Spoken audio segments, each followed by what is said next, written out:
Bonjour, j'espère que vous allez bien. Alors, aujourd'hui, je vais vous parler des shorts. C'est normal, on arrive en été et c'est la bonne alternative à la mini-jupe, on est d'accord. Le short, c'est une pièce casual qui est reconduite tous les étés. C'est normal, c'est un basique, c'est un classique. Le truc, c'est que depuis quelques saisons, c'est devenu... en fait, c'est un peu la simèse de beaucoup de tendances. Les créateurs s'amusent avec et en font une sorte de, voilà, de petites pièces assez friandises. Donc, ce qu'elle n'était pas avant. Avant, on avait un short ou short en jean ou short en tissu avec un petit peu de quelques imprimés. C'était beaucoup moins, le short était beaucoup moins présent en termes de pièces tendance, de pièces fashion que cette saison et la saison dernière. Okay, donc, je vais vous parler de quelques tendances, de quelques modèles forts. Et après, je vous ferai un petit point sur les trucs qu'il vaut mieux éviter quand on porte un short ou lorsqu'on choisit un short. Alors, je commence avec les shorts caleçons, boxers. Vous voyez, ces shorts, on a l'impression qu'on a pris voilà, le caleçon de son amoureux et qu'on porte. Ou alors les shorts que portait Rocky Balboa sur son ring, d'accord? Donc avec un élastique voyant sur le haut. Ces shorts, on a commencé à les voir apparaître sur les podiums, c'était en 2014, Alexander Wang qui fait défiler ça. C'est très sympa, la silhouette elle est impactante, ça donne envie, mais ça descend pas dans la rue. Ça descend pas dans la rue parce que mine de rien, porter un short de pyjama dans la rue, ben, les gens n'étaient pas encore prêts. Okay, il faudra attendre le Covid, le fait que les gens soient restés à la maison pendant de longues périodes, le télétravail, pour que en fait, les éléments du homeware inspirent les créateurs et deviennent des éléments prêts à porter à part entière. Et ce short voilà, qu'on enfile pour bosser et on met un joli haut parce qu'on est en zoom, donc on a besoin de voir que le haut et d'être à l'aise en bas. Voilà, ce genre de short, eh bien, sont devenus des pièces qu'on va pouvoir acheter chez The Frankie Shop, chez Zara, H&M, ce que vous voulez, en mode qui ne seront pas... comment dire? Excusez-moi. Oh, excusez-moi. Je rentre du surf et à chaque fois ça fait ça. Donc voilà, donc ça devient une pièce prête à porter, qu'on n'achète plus au rayon pyjama, qu'on n'achète pas au rayon lingerie, d'accord, qu'on n'achète pas au rayon lingerie homme. Non, c'est une pièce prête à porter. Une fois qu'on sait ça,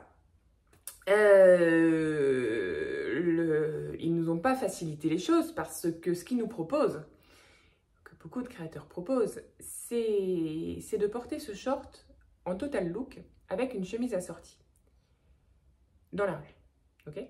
Donc on a un short, on a un short rayé et puis ben, on a la même chemise rayée un peu ample. Donc il y a des filles qui l'ont porté, tous les Bella Hadid, Gigi Hadid, tout ça ont porté ce genre de truc. Quand on est une star ou une mannequin et qu'on peut tout porter et que tout fonctionne parce que ce que vous faites, on a l'impression que c'est un trait de génie, pourquoi pas? Dans la vraie vie, si vous sortez comme ça, il y a 99,9% des gens qui vont juste croire que vous avez oublié de vous habiller. C'est pas ce que je vous souhaite, ok? Donc, il faut dépareiller. Mon conseil, c'est ce genre de short, donc c'est ces shorts caleçons. Il faut éviter de les porter en mode premier degré, il faut éviter de les porter avec d'autres pièces qui rappellent cet ADN homeware, cet ADN ultra cosy, cet ADN sous-vêtements. Qu'est-ce qu'on fait alors? Attendez, je vous ai préparé les petits looks. Je vous ai préparé les petits looks que je vais vous montrer après. Concrètement, on ne porte ce genre de shorts, on ne les porte pas froissés. On les repasse super bien, quitte limite à les amidonner un tout petit peu pour pas qu'ils se froissent dès qu'on s'assoit dessus. On ne les choisit pas avec des imprimés genre petit cœur. C'est pas parce que c'est un caleçon que ça va fonctionner. Si vous prenez le caleçon de votre mec, mais si vous n'avez pas de mec, que vous achetez un caleçon à petit cœur, ça va être vraiment difficile à transformer. Il faut pas qu'il soit moulant. Si on est dans du moulant, là on est dans du boxer stretch, c'est pas possible. Donc on ne le traite pas en mode premier degré, on le repasse, pas de motif ringard et pas moulant. Déjà, si vous respectez ça, c'est pas mal. Après, pas blanc, parce que blanc, c'est transparent. Et alors, si on a quelque chose qui évoque un pyjama ou un élément de lingerie boyish qui en plus est transparent, là c'est compliqué. Si c'est transparent, on a vraiment l'impression que c'est un bas de pyjama. Alors on ne veut pas que ce soit un bas de pyjama short, on veut pas. On veut que ce soit un short à part entière limite.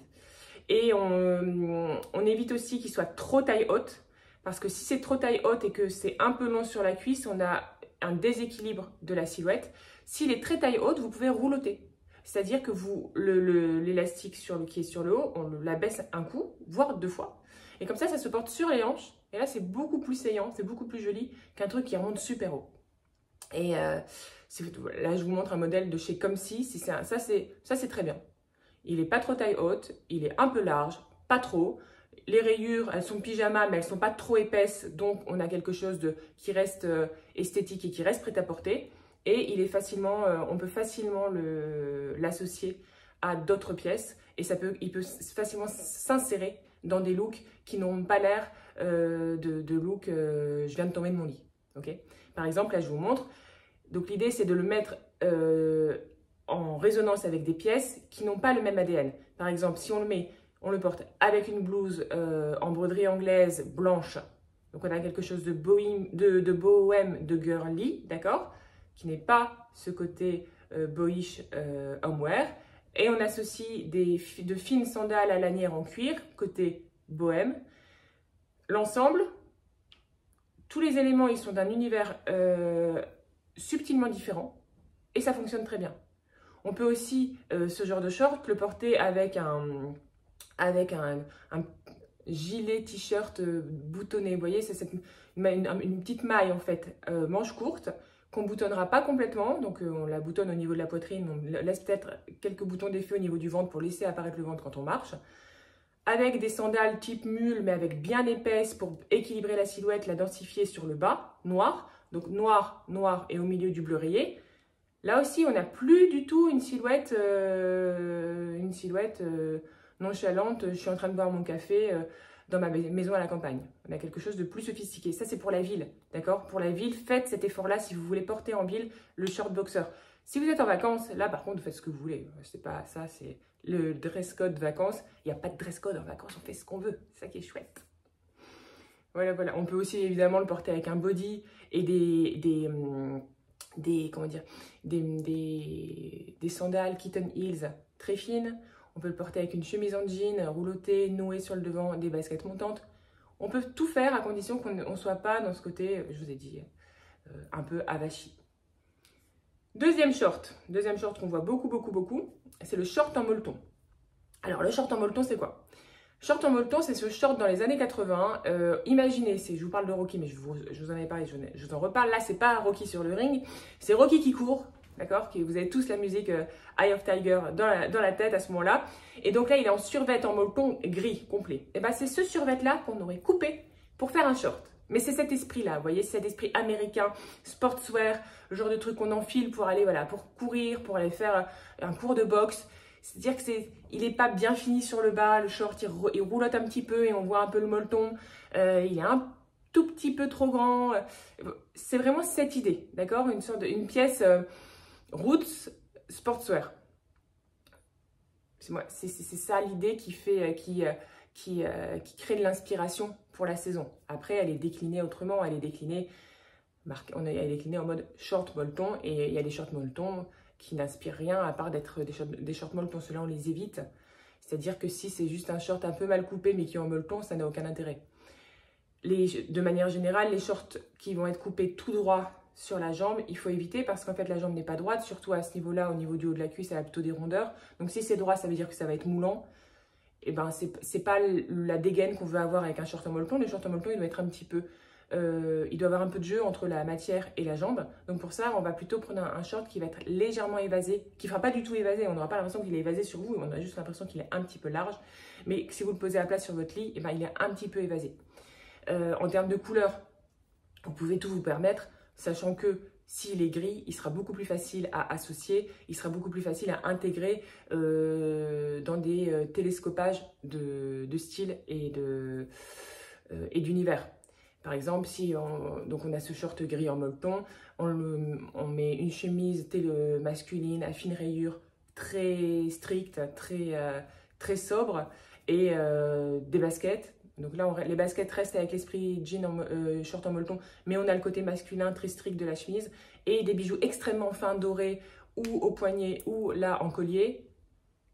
On a du masculin très strict, de l'unisex sportswear et du très féminin, ça fonctionne. Donc, ça peut être aussi une blouse vintage brodée très Woodstock avec des fines sandales ultra minimalistes et ce short. Vous voyez, Woodstock, sportswear, quelque chose de minimaliste dans les tête rouge, très fine. Ou évidemment, le truc basique mais qui rend hyper bien, c'est un blazer, excusez-moi, un blazer par exemple bleu marine, un Marcel blanc, ce short et des ballerines. Des ballerines bleu marine, short, tac, des ballerines orange ou des ballerines rouges. Pour celles qui aiment les ballerines, elles peuvent le faire hein, parce que voilà, Hedi Slimane a dit qu'on pouvait le faire, donc nous pouvons le faire. Celles qui n'aiment pas les ballerines, à mon instar, basket. Et ça marchera très très bien. Petit collier, queue de cheval un peu haute, lunettes aviator comme vous voulez. Ça c'est trop beau. Ça c'est trop beau comme look, j'adore moi. Après, on a aussi un autre short qui est le short éponge. Ah, le short éponge. Short éponge qui est présent, pourquoi? Pour deux raisons. Enfin, pour deux raisons ou pour la même raison, mais bref. En tout cas, le short éponge est présent. Pourquoi? Parce qu'il symbolise l'enfance, il symbolise la douceur et il symbolise le réconfort. La serviette, on se réconforte dedans, on se réchauffe. Les petits vêtements d'enfants, ils sont en éponge. Dans les années 80, moi, je me rappelle avoir des trucs en éponge, des sweats en éponge, un doudou en éponge, des trucs comme ça. Bref. Ça évoque beaucoup de choses et ça évoque souvent l'enfance. Donc ça évoque quelque chose, l'enfance et les vacances, parce que la serviette, c'est aussi les vacances. Donc c'est quelque chose d'assez doux, d'assez agréable. Et aujourd'hui, on a très envie de choses douces et agréables dans lesquelles se plonger. Donc ce n'est pas surprenant que l'éponge, la matière éponge redevienne à la mode. Une qui l'avait senti un petit peu en avance, comme d'habitude, avec ses super antennes, c'est Miuccia Prada qui... en 2020, non, donc 2019, pour sa collection printemps-été 2020, avait proposé une silhouette avec une jupe, on aurait dit une serviette pliée de manière à créer une mini-jupe. Et donc, quand on le voit, on pense, ah, elle a mis, c'est une serviette qui est transformée en jupe, serviette, on pense éponge. Donc, cette idée de l'éponge, du tissu éponge, est présente chez Miuccia Prada avant que ça devienne quelque chose d'assez fort. Comme souvent, hein, Prada... c'est un laboratoire à idées et tout le monde s'en inspire après. Elle lance des trucs qui peuvent paraître parfois assez conceptuels et donc qui vont pas descendre directement dans la rue. Mais les designers, ils regardent et ils prennent une petite idée et puis finalement, ça crée une tendance 2 ans plus tard. C'est assez rigolo. Et donc voilà, donc pour ce qui est de l'éponge, moi, je ne vous conseille pas des grosses pièces en éponge. Il faut les assumer. Par contre, des petites pièces comme un bob ou comme un short, c'est plus facile en fait. C'est des petits trucs qu'on va pouvoir apaiser avec d'autres pièces qui seront plus sages. Donc, si vous n'êtes pas bob ou si vous n'êtes pas... Même, il y a des casquettes en éponge qui sont très sympas. Mais là, vu qu'on parle des shorts, en termes de shorts, c'est un bon produit pour l'éponge. On peut aller vers des couleurs pastel qui seront pas dangereuses, entre guillemets, et qui pourront être très jolies. Un jaune pas trop soutenu, un violine tout doux, un terracotta, des trucs assez doux. Mais moi, ce que j'aime bien avec le short, c'est que c'est un petit... la surface n'est pas immense. Ce fait qu'on peut se permettre quelque chose d'assez fort. Et moi, je trouve que le short en éponge, il appelle des couleurs vives. Un bel orange, un beau vert. Il y a des trop beaux verts. Il y a ce vert très fort, un peu gazon. Pour l'été que je trouvais vraiment, vraiment, vraiment sympa, d'autant plus qu'on est bronzé, c'est sublime. Donc, un beau rouge. Vous voyez, ce genre de... Ah, oui, violet, je vous l'ai dit, mais violet, c'est canon. Ce genre de short appelle la couleur, ok? C'est quelque chose de vif, de joyeux, vraiment, faut pas hésiter. Par contre, ce qu'il faut faire attention, c'est la matière éponge, ok? Donc, c'est une matière un peu... C'est pas de la maille, mais elle peut réagir de manière un peu particulière à certaines coutures. Ce fait que s'il y a un biais sur le bas du short, ça peut ça peut donner un tombé un peu spécial, un peu pas très joli. Donc faites attention, prenez-les, à mon avis, ou coupé à cru et surfilé, ou avec juste un ourlet, mais un ourlet assez large, ce fait qu'on aura une couture qui sera peut-être à 1,5 cm du bas, et elle ne sera pas trop prononcée, ça ne cassera pas le tombé du short. Ça peut, franchement, faites attention. Faut aussi pas qu'il soit moulant. Bien sûr, si vous êtes une top modèle, que voilà, vous avez des jambes de 15 km, etc., si vous avez envie de mettre un short moulant, faites-le, ça vous ira sûrement très très bien. Mais pour le commun des mortels, on évite le short moulant. Ou une gamine peut porter un short moulant en éponge. Mais nous, pour nous, les femmes, voilà, qui ne sont pas enfin, bon, bref. Les femmes, j'allais dire normales, mais il n'y a pas de femmes normales. Bon, si vous avez envie de porter un short moulant en éponge, portez votre short moulant. Je conseille qu'il soit un petit peu large. C'est plus joli sur la jambe. Voilà, j'ai réussi. Je n'ai pas eu m'enfoncer là. Après, comment on les porte avec quoi? Si on choisit une couleur vive, et on peut faire très très simple sur le reste de la tenue. D'autant plus que le short éponge, je ne vous conseille pas forcément de le porter en ville. C'est plus vraiment quand même un produit de vacances, un produit estival, ouais, genre ouais, de vacances. Après, si vous êtes en ville et que vous êtes en plein été, vous avez envie de le porter, portez-le, il n'y a aucun problème. Mais c'est quand même voilà, le genre de produit, de pièces qu'on peut porter avec simplement un débardeur blanc et des Birkenstock, quelques bijoux, un t-shirt vintage noué sur le côté et des kajaks et des lunettes de soleil. C'est vraiment, ou en soirée avec un petit cardigan, maille très fine, col rond et boutonné juste au niveau du soutien-gorge, comme ça on laisse apparaître le ventre si on a envie, et des très fines sandales qui peuvent être kitten heels, ça peut être sympa, vous voyez. Il faut jouer avec et en même temps s'accorder. C'est pour ça que je dis que c'est une pièce super sympa pour les vacances parce que elle fait le job à elle toute seule.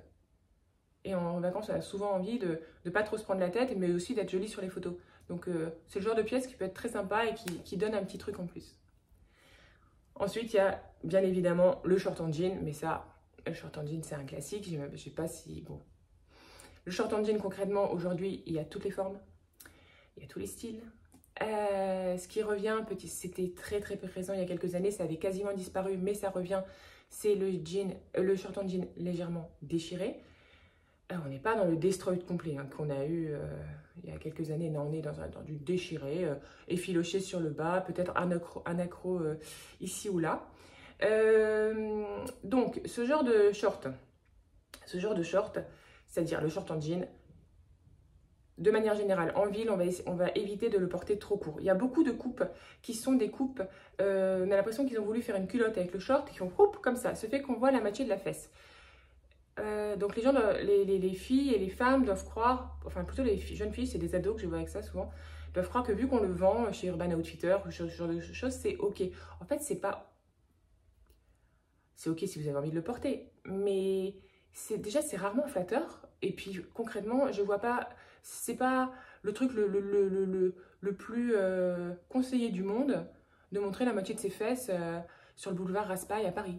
C'est pas... Moi, il y a des shorts en jean qui sont très beaux, des shorts en jean 501 qui vont s'arrêter juste en dessous de la fesse. C'est très bien.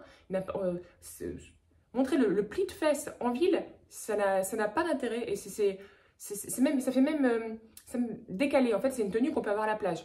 Mais vous allez dire, oh là là, mais t'es super ringarde et tout ça. Bah, c'est ce que je pense. Et bon, voilà. Moi, à chaque fois, ça me choque. Je me dis, mais les filles, les pauvres, on devrait leur proposer d'autres formes de shorts. Parce que c'est pas, faut pas croire que c'est tendance. C'est peut-être tendance, en fait, il y en a peut-être beaucoup, mais c'est pas parce que c'est tendance qu'il faut absolument le porter. Non, les tendances, des fois, elles font n'importe quoi. Parenthèse fermée. Donc, une longueur correcte en ville. Après, quand vous avez un short plutôt destroy, eh bien, faites-vous plaisir, associez-lui des choses qui sont à l'opposé de ce côté destroy, qui sont classiques. Alors, ça peut être une chemise Vichy, qui sont masculines, une ample chemise blanche, voilà, une veste type Chanel, vous voyez, opposer les choses très classiques, très bourgeoises, très BCBG, avec ce short destroy. Là, on a des mix intéressants et on a quelque chose qui se passe. Il y a l'allure née de ce genre de contraste. C'est vraiment sympa. Et moi, j'aime bien une silhouette tu mixes un short comme ça, légèrement, enfin effiloché, plus un body. Donc, on a un corps boyish, légèrement boyish, moulant. Ok, donc c'est assez sobre, c'est assez casual, minimaliste. Et on réchauffe ça avec un gilet pas ultra épais, mais qui donne cet effet d'épaisseur parce qu'il est un peu fluffy ou parce que en mohair, mais avec un peu bariolé, etc. Donc, il va donner de la densité au look. Donc, c'est le genre de truc qu'on met sur ses épaules après une journée sur la côte basque, où il fait un peu froid, avec des grosses sandales. Grosses sandales, pourquoi? Parce qu'on a un short qui monte beaucoup la jambe. Et là, si on a une trop fine sandale et si on a une jambe un peu épaisse, eh bien, ça va déséquilibrer la silhouette, ça va alourdir la jambe. Alors qu'une bonne sandale avec une certaine épaisseur de semelle, enfin une sandale présente, ça va rééquilibrer la silhouette. Ça va l'ancrer d'une certaine manière. Il va se passer quelque chose au niveau des pieds. Ça va pas être juste un truc zip, juste une petite semelle ou juste un petit lacet. Et puis finalement, il se passe rien ou il se passe quelque chose de pas bien. Ok? Donc ça, c'est voilà. Voilà, ça je vous montre cette coupe. Cette coupe, elle est bien sur le papier. Apparemment, quand tu poses le jean, le short, tu dis oh là, c'est bizarre.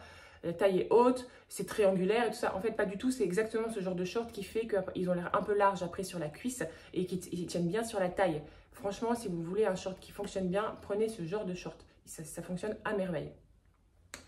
Dans les trucs qu'il faut éviter dans les shorts en jean, on évite les shorts. C'est Isabelle Marant, elle a fait ça, je ne comprends pas. Je comprends pas. C'est les shorts qui disent « Je ne vais plus chez l'esthéticienne, j'ai trop souffert, j'ai tout laissé pousser ». C'est cet esprit-là, vous voyez. Pas ça, non, c'est pas possible, c'est rédhibitoire. Les shorts en jean très moulants, ça va à très peu de personnes. De toute façon, le stretch comme ça, pour moi, c'est pas ce qu'on recherche dans un jean. On cherche à ce qu'il y ait de la matière, qu'il y ait de la toile et que le jean puisse vieillir vraiment joliment. Un jean stretch, donc un short en stretch, ça ne vieillit pas joliment, ça c'est certain. Donc voilà. Ça c'est pour les shorts que vous allez voir un peu dans votre espace visuel et qui sont les plus en vogue aujourd'hui. Après, il y en a un milliard d'autres, hein, les shorts taille haute, les shorts en tissu, etc. J'ai focalisé sur ceux qui me semblaient les plus intéressants. Et les autres, ils sont plus connus, ils sont plus classiques, donc il y a moins de challenge. En bref, je veux vous dire que faites attention aux shorts en maille. Donc la maille, c'est donc tricoté. Ça peut être joli, ça peut être, on peut se dire, là, c'est mignon, c'est tendance, c'est différent. Concrètement, à l'usage, ils vont se déformer, c'est très peu saillant. Les shorts qui sont taille haute, ok, les shorts qui sont taille haute et avec une jambe un peu longue, c'est-à-dire qui arrive mi-cuisse, c'est casse-figure. C'était dans Pretty Woman, Viviane, elle en portait, ça fait très spécial, ça crée un déséquilibre, on a l'impression qu'on a je sais pas, un ventre immense vers le haut, c'est bizarre, d'accord? Donc, si c'est taille haute, faites que le short soit vraiment assez court, sinon vous roulottez le short pour éviter cet effet un peu disproportionné. Faites attention aux poches sur l'arrière. Si elles sont trop petites, on aura l'impression que ce qu'il y a autour, c'est énorme. Faites attention. Les shorts imprimés. Ouais, shorts imprimés, ça peut être très sympa dans le sens, vu que c'est pas la même chose que je vous disais sur l'éponge, avec la couleur, plus le short est petit, plus vous pouvez vous lâcher sur les imprimés. Parce que petite surface, donc on n'a pas de risque d'indigestion ou de choc toxique avec l'imprimé. Vous voyez ce que je veux dire? Dès que vous avez un imprimé qui est sympa, voilà, sur le bas, n'hésitez pas à trouver un autre imprimé qui est dans la même tonalité de couleur que l'imprimé du bas et vous pouvez porter sur le haut.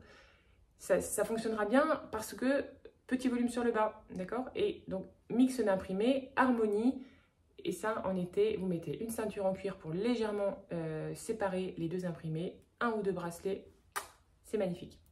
Attention, si la matière elle est très fine, la matière style pour les shorts boxers, si la matière est très fine et un peu cassante et qu'elle risque de faire un peu de bomber en dessous de l'élastique, et ça, c'est pas très saillant. Voilà. Voilà ce que je voulais vous dire en substance sur les shorts. Voilà, voilà. Sinon, vous faites aussi ce que vous voulez. Et si vous avez un short à pois vert et fond violet et qu'il est taille haute et qui vous arrive aux genoux et que vous le trouvez sublime, allez-y, portez-le. Okay, on est bien d'accord. Moi, c'était juste ma petite opinion sur le sujet. Voilà. Un truc bien Il y en a plusieurs, des trucs bien, mais pas assez pour que j'ai envie de vous en parler. Par contre, j'ai envie de vous parler d'un truc pas cool. Et, mais je vous en parle parce que voilà, parce que j'avais envie. Parce que j'ai envie. Ok, donc, je sais pas si celles qui regardent cette vidéo, celles et ceux qui regardent cette vidéo, suivent mon compte Instagram ou suivent mon site. Le fait est que récemment, j'ai été en Grèce pendant une semaine avec mon fils et mon mari et ma nièce. Et on a fait du bateau, ok? Mais on a été de Lisbonne à Athènes en avion. Et on est revenu en avion. Bref, donc sur le site, j'ai écrit un article qui racontait un peu notre voyage, ok? Et donc, il y a une personne qui a laissé un commentaire en me disant en gros que voyager en avion aujourd'hui, c'était pas bien à cause du problème du carbone. Ok? Alors, concrètement, je m'en contrefiche. Moi, quand on me critique, limite, je vous dis, ça m'amuse. Donc, allez-y autant que vous voulez. Mais en fait, le problème, c'est que cette critique-là fait écho à beaucoup de choses que j'entends actuellement parmi mes amis qui ont des comptes Instagram, ou même mes amis qui ne sont absolument pas sur Internet et qui parlent avec d'autres copines. C'est-à-dire que aujourd'hui, le poids du politiquement correct est énorme et il devient inhibant. C'est-à-dire qu'aujourd'hui, quand tu postes un truc sur Instagram ou quand tu parles à une copine, eh ben, tu te dis, oh là là, est-ce que ce que je fais, ce que je montre ou ce que je dis, ça respecte les règles tacites du moment? Parce que si ça ne les respecte pas, ou ma copine, elle va moins m'aimer ou elle va être un peu critique, ou mes followers, ils vont me rentrer dedans, d'accord? Et il y a des gens qui s'inquiètent parce qu'ils peuvent perdre des followers, etc. Donc, on critique les gens parce que ils sont incohérents. Par exemple, si quelqu'un dit quelque chose et qu'il fait autre chose, je comprends la critique. Parce qu'il, comment dire, ou qu'il il dit pas quelque chose, enfin, et qu'il ment d'une certaine manière et qu'on le prenne en flag parce qu'il a menti, qu'on le critique, je comprends. Qu'on critique quelqu'un parce qu'il fait quelque chose et qu'on considère que ce n'est pas bien, selon ses propres critères, mais qu'on pense que ses propres critères, c'est universel et qu'on a la vérité, là, ça me dérange. Ça me dérange parce que c'est du domaine limite de la dictature. Dans le sens où quelqu'un a la vérité et que si tu ne fais pas comme lui, tu es dans le faux, tu es dans l'erreur et qu'il faut que tu te corriges. Ok? Donc, il y a un moment où, en plus, ces gens-là qui critiquent les choses sur l'environnement, qui critiquent les choses sur la façon dont on se nourrit, qui critiquent les choses sur les derniers trucs avec le Covid, tous ces gens-là qui ont l'impression d'avoir la vérité et qui te la balancent à la face, sans que tu n'aies rien demandé évidemment, déjà ils sont contre-productifs.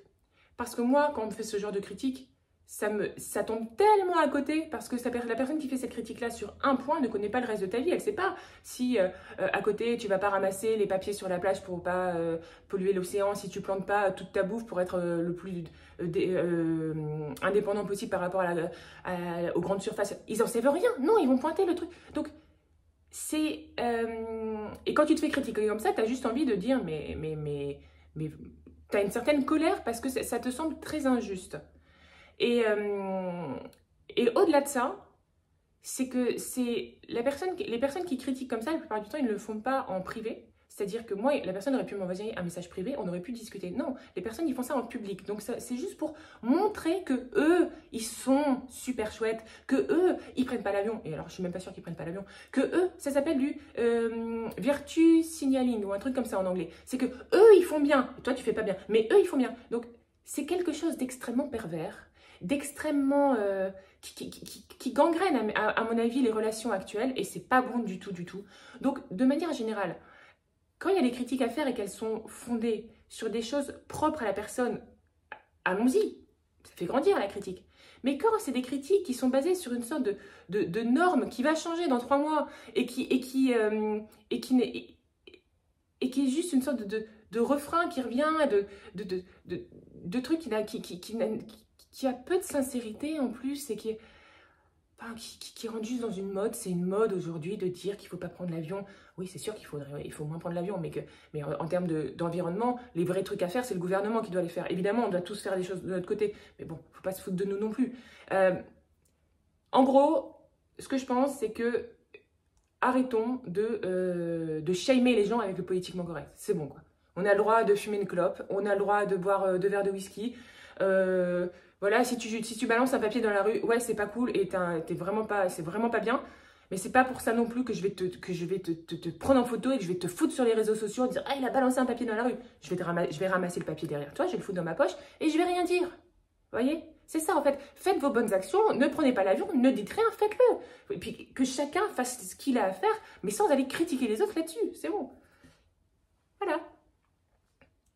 Je vous embrasse, passez une bonne fin de journée et à très vite. Bye bye.